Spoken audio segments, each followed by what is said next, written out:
Clutch or kick. Oh shit, he shot my drone. Yo, what is up ladies and gentlemen, welcome back to the channel. This is the third video in the Barrier to Entry series where I'm covering the biggest hurdles in Rainbow Six Siege for new and lower ranked players. In the previous video, I discussed why it's important to understand the roles on a team, how the various defender roles are played, and gave some operator recommendations to get you started. If you haven't seen that video and are interested in checking it out, I'll have a link show up on the screen now, and I'll be sure to leave a link in the description as well. In any case, this video is a sort of response to the defender roles we discussed. I'll be following the same format, except for the attackers. I feel like it makes more sense to go from outside of the map towards the bomb site, since that's generally the order in which you'll carry out the attack. As in the defender roles video, we'll be discussing the various attacker roles, what functions and goals they should achieve in each round, the player skills and characteristics that are best suited for the roles, and some operator recommendations to get you on your way. The attacker roles are set up as a response and counter to the defender roles, so understanding how the defense is trying to play can and should dictate the attacker's roles and operator selections. Today, we'll be talking about entry, lurk, cut and flank watch, support, and breacher roles. So let's get into it.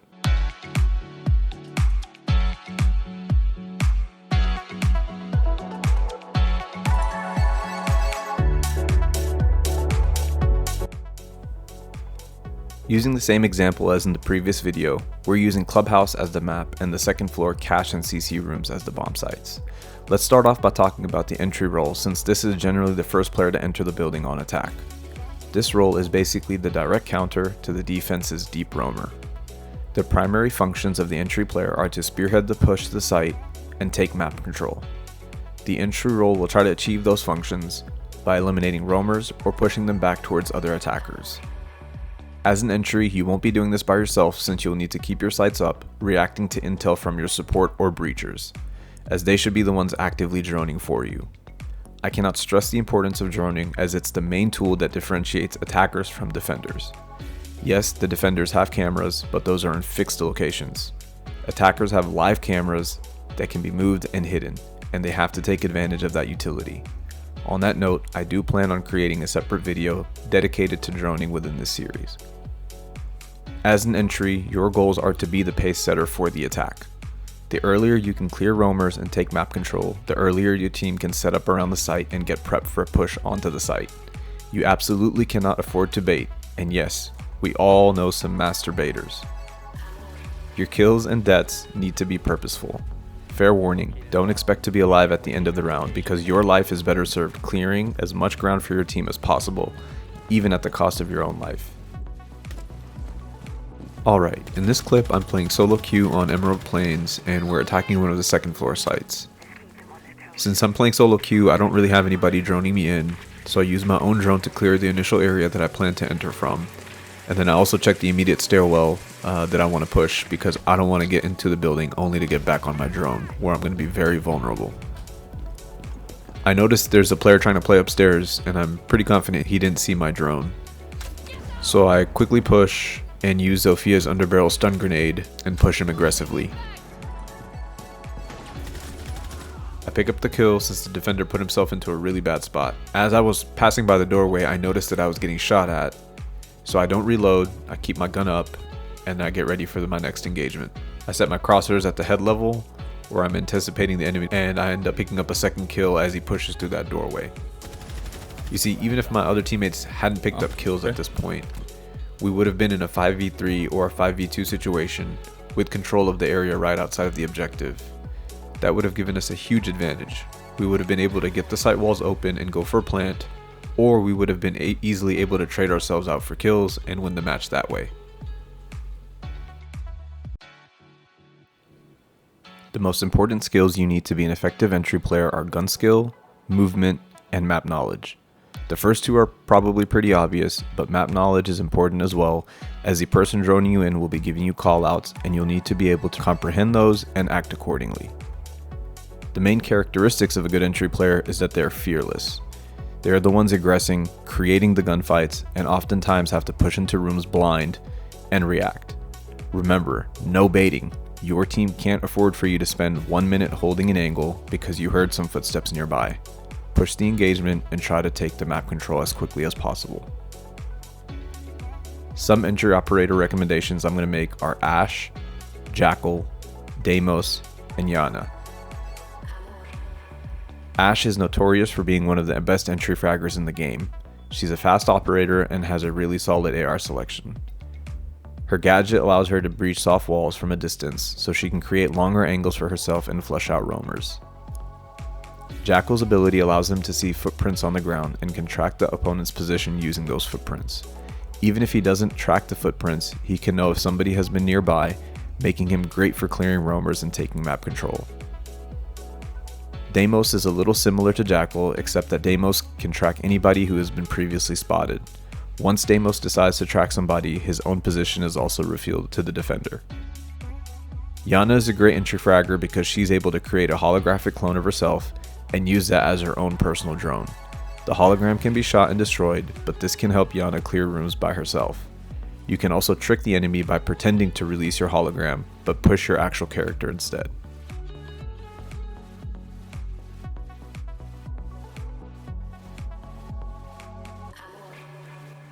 Alright, let's talk about the Lurk role next. The Lurk role works independently to take advantage of gaps in the defense.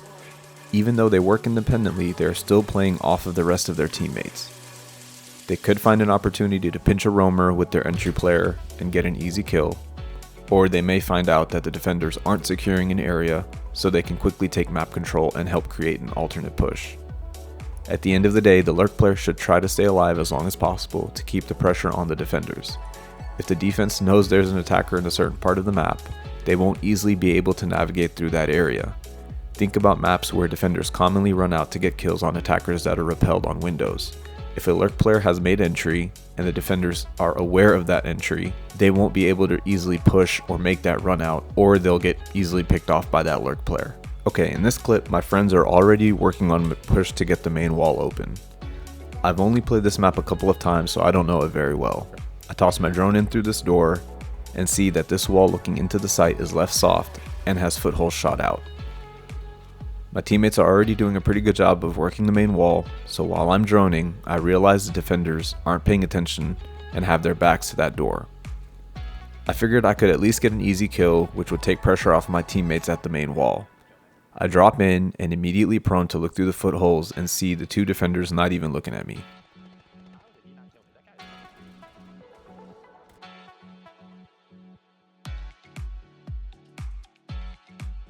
I end up getting 2 kills here, which opens up the path for my teammates to enter through that breached wall.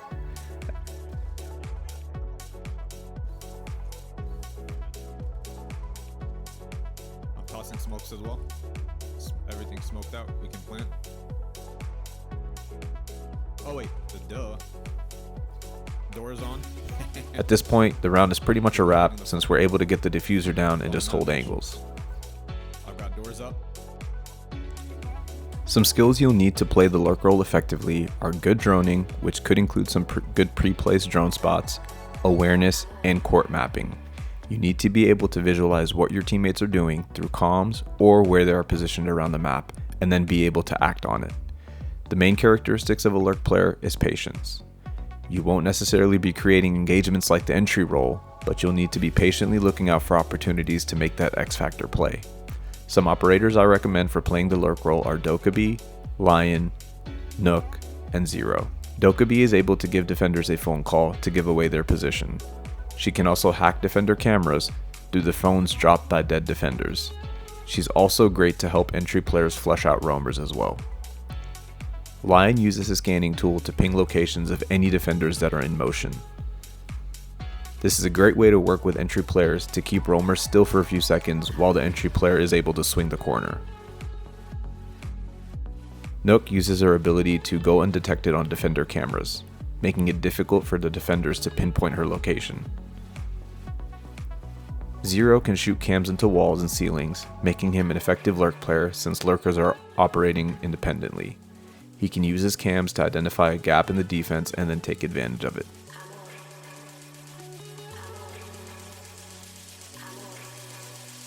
Alright, the cut role has traditionally been called the flank watch, but has evolved to be more functional. The cut player has 2 primary functions.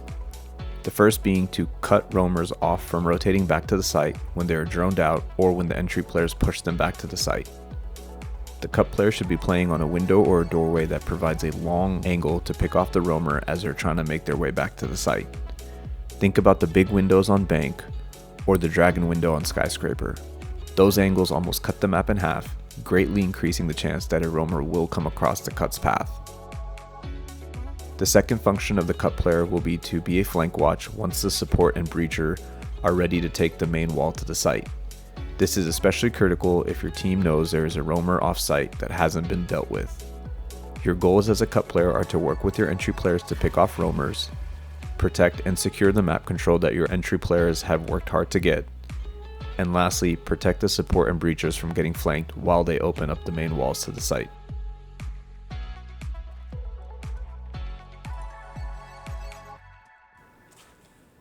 Okay, in this clip that you're seeing, I'm playing solo queue again on border and we're attacking the second floor site. I want to take control of this break room and security area. So first off, shame on the other team for letting us just have control of this area without any contest. I feel like that area is pretty strong and the defense should be putting up a fight to keep control of it. In either case, I drone it and see that it looks clear. So I use my launcher to blow a hole in the wall that creates a long angle from the break room into the site. This same angle also has an angle onto the main stairs, and that would cut off any roamers that were trying to come back upstairs to defend their site. This angle also cuts the site in half. What I mean is, if our team is able to control either A bomb site or the B bomb site, the defender stuck on the opposite side can't just walk over because they're going to be in my crosshairs as they try to cross that middle path. By the way, as a side note, I do reinforce that wall when defending the upstairs site on border to protect my team from that exact angle. Yes, I know they can still get that wall open with hard breachers, but that gives the attackers one additional step to work for, and then they also have to dedicate some resources to that if they really want that angle open. Map knowledge is critical here since you'll want to know how the roamers would be rotating back to the site and where you can position yourself to cut them off. Court mapping is important as you'll be working with your entry and lurk roles to pinch the roamers. You'll need to be able to visualize how the roamers are moving and adjust your position accordingly. Court mapping is a pretty subtle skill and I'll be talking about it in a little more depth in another video. Characteristics of a good cut player would be somebody who is disciplined and patient. If you can't stay disciplined to keep your gun up and hold an angle for long periods of time, this likely won't be the role for you. Keep in mind, it's always that one moment where you'll relax and take your eyes off of the flank that the roamer will show up and pick off half of your team. After all, there is an entire term for it called siege timing.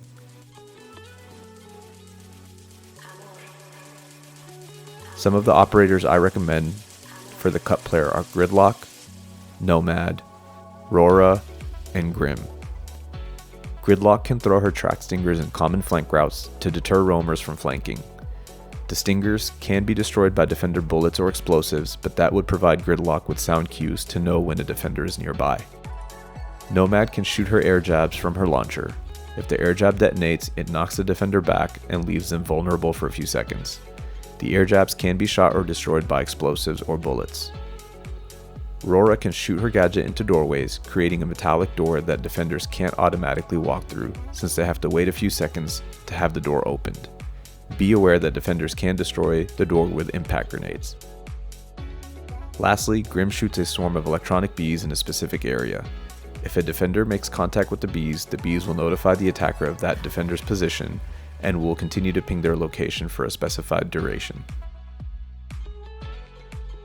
Alright, let's talk about the support role. The support role typically works in tandem with the breacher to open up the site walls. Early on in the round, their primary functions should be focused on droning for the entry players to clear roamers. Once the entry players are able to take map control and have a path to the main walls cleared, the support players will remove defender utility to enable the breachers to breach the main walls. The removal of utility can happen in several ways, including attacker gadgets that destroy or disable defender gadgets, or opening the floor or ceiling and shooting the defender gadgets directly. The support player should consider it a successful round if they're able to remove the utility and help the breacher open up the site.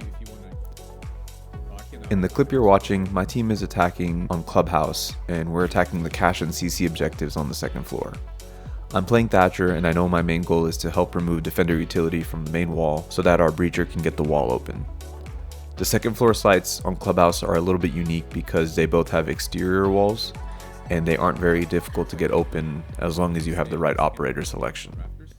Most other sites throughout the map pool require you to work your way into the map to actually get to the site, which adds risk of you getting picked off by the defenders before you even make it to the site. The nice thing about the support role is that it's pretty flexible after you've achieved your goal. In this case, I ended up pushing up rafters and helping my team secure the site. In other instances, my teammates and I could have agreed to rotate to another side of the site to get another wall open, in which case I would have had to continue working with my breacher to remove any other defender utility that he may have needed to remove. Since the support role and breacher roles work so closely together, the skills and characteristics required to play the roles are identical. Support players need to have good communication to coordinate with the breacher and other players, have map knowledge enough to give good callouts for their entry players, and lastly, understand common defender strats so they can counter accordingly. Those who play the support or breacher role are generally selfless and patient players, as they typically don't bring any utility that helps them get kills, and they also recognize that they can't afford to lose their life too early in the round. They understand the fact that their life needs to extend until the breacher is able to expose the site. Some of the support operators I recommend are Thatcher, Twitch, Sledge, and Buck.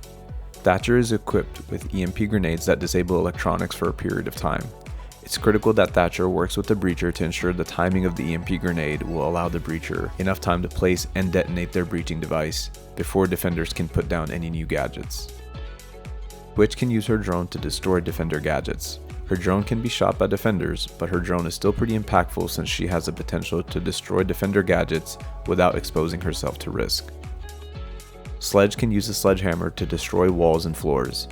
In this way, Sledge can open up the floor and directly shoot defender utility from above. Buck is similar to Sledge, but more versatile in some ways, since he can open up holes in the floor, walls, and even ceilings using his underbarrel shotgun.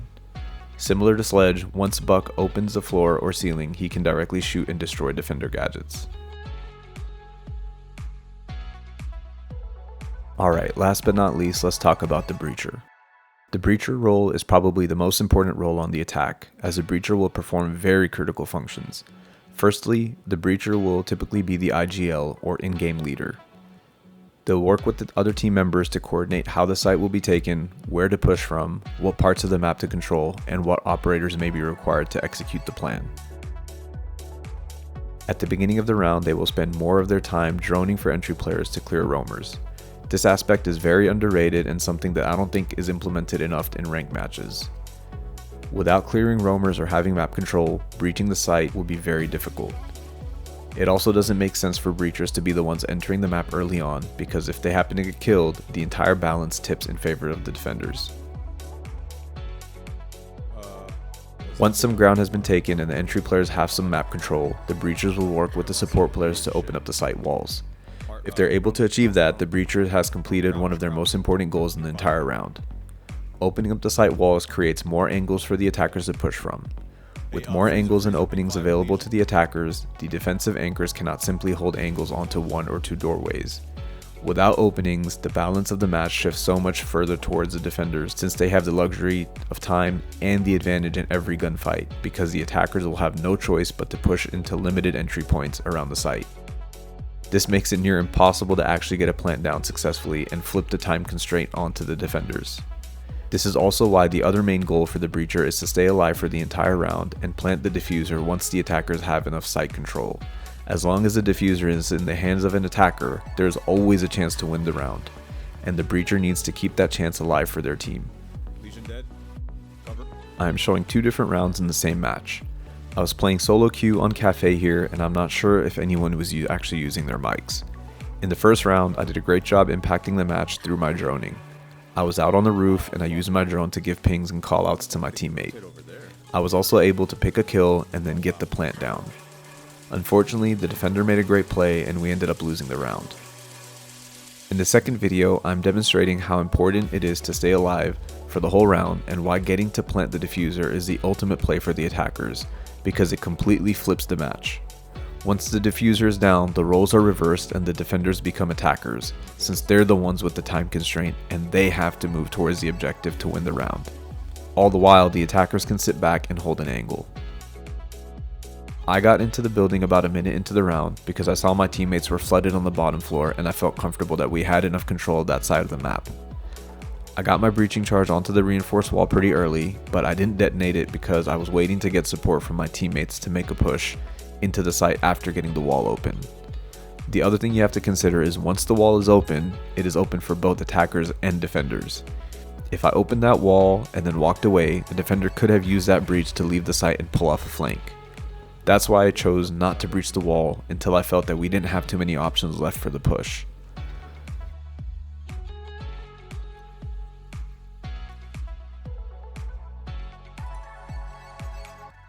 Pick one.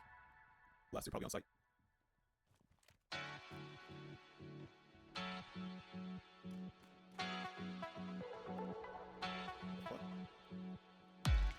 Who's dead?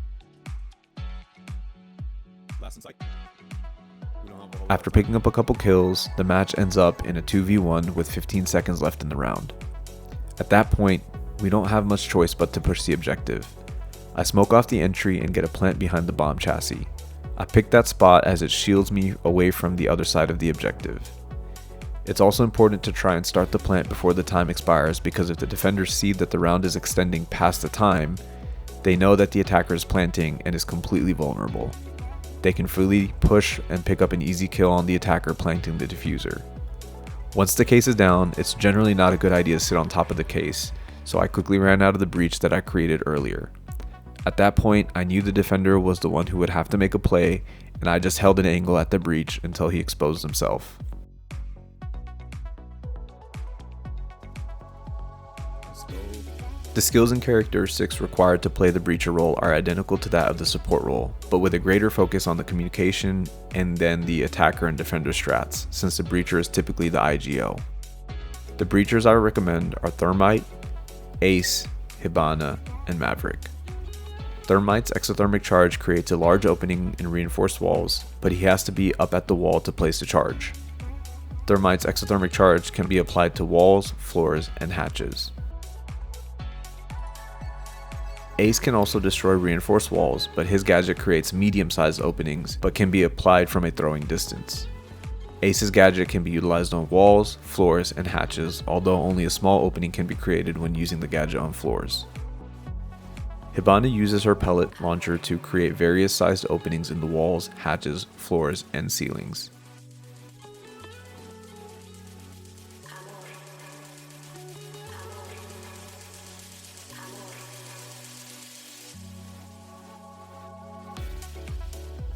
Lastly, Maverick uses a blowtorch to melt and destroy reinforced walls and hatches. He can also be used to completely destroy reinforced walls, exposing the soft surface underneath that can then be destroyed by various gadgets, such as Sledge's sledgehammer, Ash's breaching round, Buck's underbarrel shotgun, etc. Alright, so that concludes today's video on attacker roles in Siege. I hope you found the content beneficial and that you'll keep your role's purpose and goals at the forefront regardless of what role you're playing for your team. When something is not working out on the attack, I recommend taking a step back to understand how the defenders are playing from round to round, and then try to adjust your attacker role selection and operator selections to counter it. I also hope you're able to find the role that suits you based on your skills and characteristics, and that you get the opportunity to play them for your team. I genuinely believe that if everyone keeps their purpose and goals in front of them, round after round, it will lead to more success and satisfaction when playing the game. With that, thank you all so much for checking out this video, and I'll catch you on the next one. Peace.